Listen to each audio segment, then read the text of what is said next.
We are going to talk about a problem that has been plaguing our society It's pretty. rapidly. It's pretty bad. It's pretty bad. Let's jump straight into it. Lukewarm Christians. So, what is the problem with Christians today? Well, I would say the first thing that comes to mind is not having a backbone and thinking that being Christian means that you have to be passive. And then I think the second thing that comes to mind, and is the topic of this episode, are lukewarm Christians. Because you can't be in and out, you have to pick a side.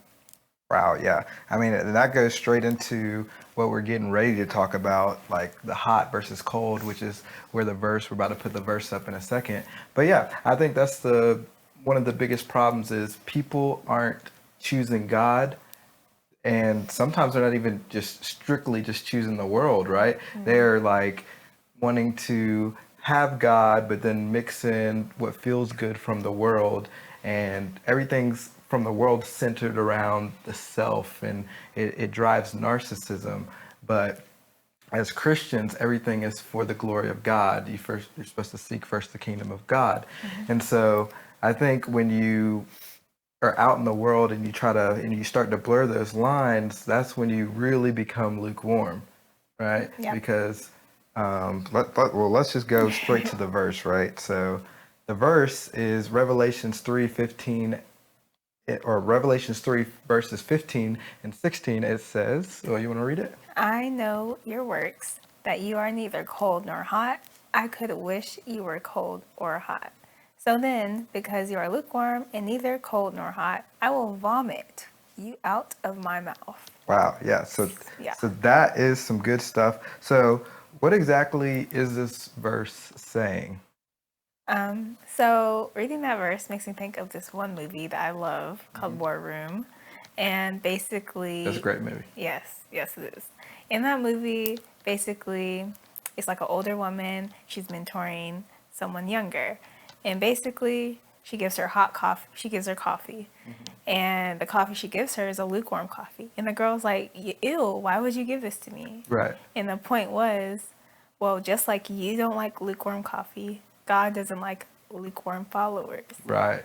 So, with that being said, it's saying, hey, you gotta be either hot for Jesus or cold for the world, but you can't have both. Wow. Okay. I like how you said that. A lot of people, so when I was doing some research, it actually, like a lot of people interpret it hot, you got to be on fire for God, and cold means that you're for the world. But when I was doing some research, Alan Parr had a good video on the beat, and I looked up some commentary on it. It actually was saying that God can use you if you're hot or cold, but you got to choose one, because if you're lukewarm, you're not useful at all. I can It's see like that, yeah. you think about like all the beverages that we drink, we either want it like ice cold or we want like hot, like, the tea that we're drinking here on Quality Time, right? But you're never gonna, go to the waitress and be like, I mean, some people are like, I want room temperature water or something, but that's, a oddity. But back in those days, I'm gonna try to get the story straight as best as I can. They had, basically there was two cities, right?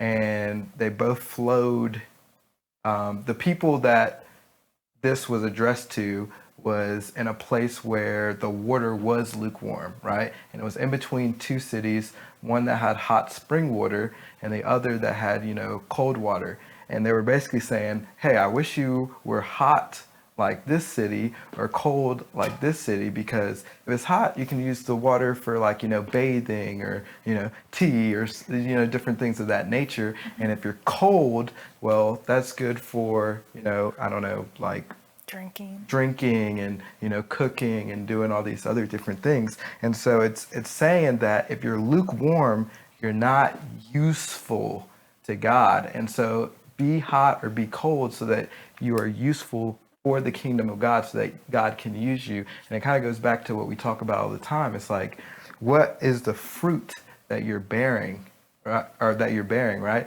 And so are you bearing good fruit that God can harvest? Or are you bearing no fruit and God is just going to say, hey, you're I'm just going to burn you up. I'm going to forget I'm about going you. to vomit you out of my mouth. Exactly, exactly. And I think what gets lost a lot of times is that people become, back to what we were just saying, they're almost like they're partial, right? It's like they're 1 foot in, 1 foot out. And that's what makes them lukewarm.